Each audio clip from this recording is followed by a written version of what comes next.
You are now tuned in to Master of My Own Fate TV, and I have a wonderful topic for you guys today. Being underestimated is truly a blessing, right? Now, when you first consciously think of this, you're like, how could being underestimated be a blessing? How could that be a blessing? Um, Using my life as an example, I've been underestimated majority, of my years on Earth, especially when it comes to playing sports, amongst other things, right? I never was in a space where I felt relaxed. I had large goals that I set for myself just because of things I saw on TV. I knew the type of life that I wanted to live. I knew I wanted to be different. I knew I wanted to be unique. The route that I was going, at first, I experienced extreme success.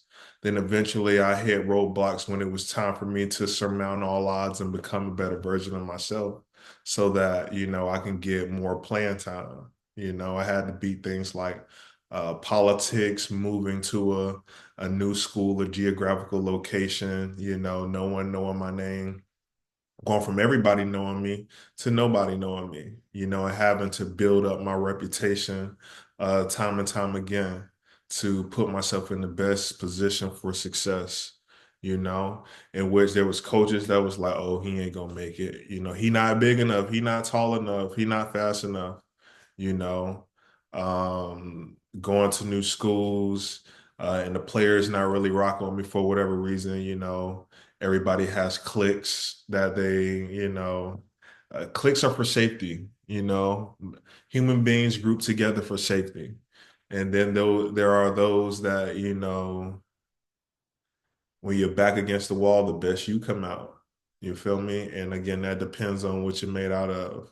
And I was one of those individuals. I never clicked up. I always operated out of my own sense of authenticity.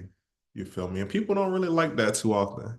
Then there's individuals when you super confident, and as an athlete, you got to be super confident in yourself. Not just an athlete, as a businessman, as an employee, as a father or a mother, you feel me? A head of household, you feel me? So many dynamics of life, you have to have a certain level of, yeah, you have to have an error to yourself. Some call it arrogance, some call it confidence. It's all about the individuals that's observing that phenomenon. You feel me? But yeah, the hunger continues to brew. When you don't meet your goals after you set them, hopefully you're not somebody that gives up on the first try. It allows you to stay hungry, stay motivated. That's intrinsic motivation. It keeps you going, especially when you hit tough times. An example, um, there was a game, I played. They went in quadruple overtime.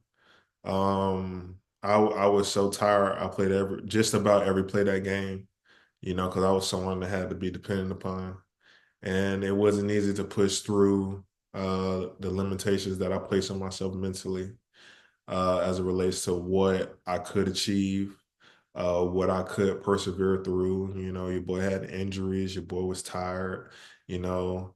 Um, Certain teammates, they feel down and out. They don't get a best, especially when they feel like, you don't got a chance. So you got to kind of make up for those different lacks. Um, when you don't hit your target and you continue to push through until you hit your target, you develop an internal mechanism that you could use across so many variations of life. You feel me? It then becomes an applicable tool, surmounting all odds, busting through your limitations to not only win, but you win because you become a greater version of yourself. What When you take a moment to intrinsically process the situation outside of yourself and you say, okay, cool.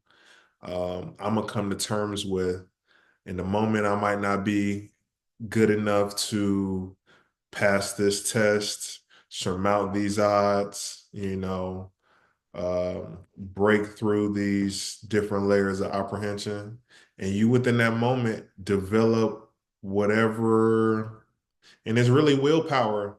You develop whatever you need. You tell yourself whatever you need to inside to become what's needed in that very moment to bust through adversity, to surmount all odds, to pass those tests. And it ain't easy. Those who push themselves to the max know exactly what I'm talking about. It comes it's like a invisible wall, and it's like, damn, I'm feeling tired, I'm feeling drained, I don't think I can go further. And then you literally do the contrast to all of that. You go further, you become greater, you become what's needed for that situation. And once you do that, you then have access to that for the rest of your life. You feel me? Very similar to Dragon Ball Z. It's like a mirror image to Dragon Ball Z. you know, Pain and traumatic experiences spark something inward to those Saiyans, those Saiyan warriors, to where in those moments they become more powerful than they once was just seconds ago. It's actually a human trait. Shout out to the creator of that for instilling that into our subconscious and unconscious minds. Really, really a great work of art to help mankind move forward. Um, Also, being underestimated sparks feeling of not being content or relaxed. So many people that experience success within those moments, they get lackadaisical, they become relaxed, they sit back and not go as hard as they once weren't, not going hard as they once were when they were hungry for success, hungry for achievement, hungry for a certain outcome in life, you know? And that is a constant dance that those who are successful will go through, and those who are unsuccessful at the moment will go through. Because once you reach success, it's very easy once you buy that car, that house, you know, whatever it is that gives you a certain level of comfort in your life to be like, okay, I accomplished it. Woo! You know? And then there's those while you're sitting there, feeling those layers of success, they're like, damn, this didn't work. Damn, this ain't work. How I'm gonna get to it? I gotta get to it. I gotta get to it. And they're anxiously and actively looking for ways to better themselves and to become greater version of themselves. And you know, through my experience, those who experience early success, they become average later on in life, or they plateau, at a certain space. And those that, experience hardship up front, they develop characteristics and traits that allows them to leap bounds and make huge strides, within life. And, they learn those dynamics. The earlier you learn those dynamics, the more rapid and efficient you can fire those actions out at will, as you go through life. But if you've only experienced safe passageway, success, open doors, especially in the initial part of life, woo, you're gonna have a hard time going forward, because whatever cushions there were earlier on in life, the only thing that's constant is change. Those pillars are eventually going to be moved out the way by God or just unfortunate circumstances. And then who will you have to rely on if those traits, characteristics, and principles aren't the foundation in which you stand on, then it's going to be a rough one for you, you know? Um, let's see.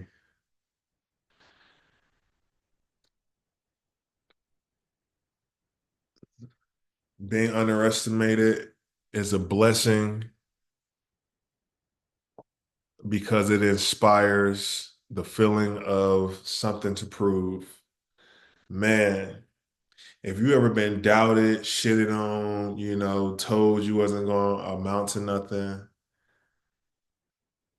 There's no feeling like it. It's something that starts building in you. And again, it all depends on what you're made of, because some people they let that break them down, you know. But if you have it within your spirit to surmount all odds, that's gonna build a fire in you that can carry you for the next 10, 20, 30 years, you know. I remember I was in eighth grade. I went to Union Grove middle school, and it was a white boy named Bryce, and you know in class they were just talking about what are our what